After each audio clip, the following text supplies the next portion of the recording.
Now, after not getting an invite for the US military parade in Washington, D.C., the Pakistan Army Chief General Asim Munir will finally get an audience with the American president. According to President's schedule that's been released, Donald Trump will host Munir for a lunch at the White House later in the day. The meeting that comes amid ongoing conflict in West Asia between Iran and Israel. This note as Pakistan shares a border with Iran and has even expressed its support for fellow Islamic Republic. Interesting to note here that Donald Trump is meeting Munir, the army chief, instead of democratically elected leaders of the country. It is rare, if not unprecedented, for the US president to host a visiting foreign army chief. Pakistan military leaders like Ayub Khan, Zia-ul-Haq and even Pervez Musharraf had met contemporary US presidents in the past, but after assuming power for themselves, the gesture for now seems to imply implicitly that US recognizes Munir as the de facto leader and decision maker in Pakistan. There is no official agenda for the meeting between Donald Trump and General Munir, but the Pakistan Army Chief could be warned against extending any practical support to Iran in wake of the ongoing conflict. Additionally, US could also be looking to secure Pakistan's support to isolated Iran in the international and especially Islamic community. Pakistan has not officially extended its support to Iran, with Foreign Minister Ishaq Dar making a statement of solidarity as well. Defense Minister meanwhile, Khwaja Asif, has emphasized the need for Muslim nations to unite against what he termed as quote-unquote Israeli aggression and called for an emergency meeting of the Organization of Islamic Cooperation. However, Asif has dismissed claims by an Iranian general that Pakistan had promised nuclear retaliation against Israel if Iran were attacked with nuclear weapons, calling such claims fabricated and irresponsible. Predominantly, Sunni Pakistan shares a more than 905-kilometer border with Iran, which is a country with the majority of Shia Muslims. The relationship between the two neighbors, Iran and Pakistan, has been complex. The most recent flare-up occurred in January 2024 when Iran launched missile strikes into Pakistan's Balochistan province, claiming to target the separatist group.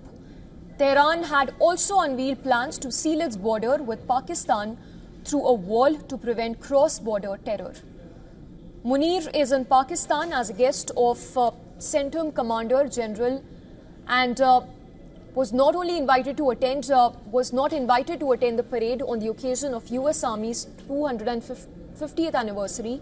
Munir's visit to Washington has sparked protests from overseas Pakistanis as well. Demonstrators, including supporters of former Prime Minister Imran Khan, gathered outside the hotel where General Munir has been staying. The issue of using US-made fighter jets F-16 by Pakistan during the recent conflict with India could also be raised in this meeting between Munir and Donald Trump. It's also been reported that an F-16 fighter jet was downed during India's strikes on Pakistan bases. However, Pakistan does not have a free hand to use F-16s. The US has reportedly imposed strict restrictions on Pakistan's use of F-16 fighter jets to ensure that they are utilized only for counter-terror and not deployed against India.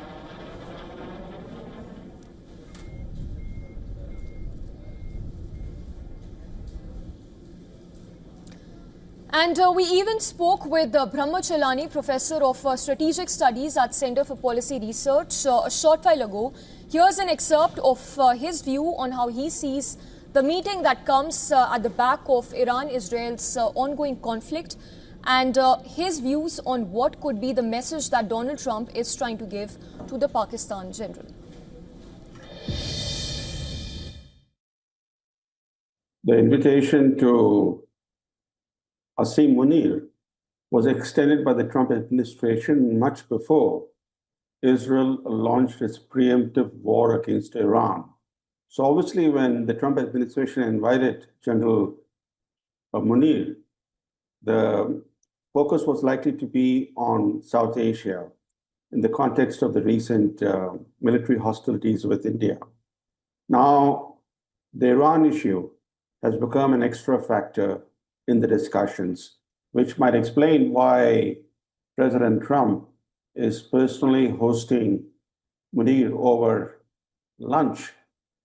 They will be discussing key issues, including the fact that the US might be involved in the Israeli offensive against Iran.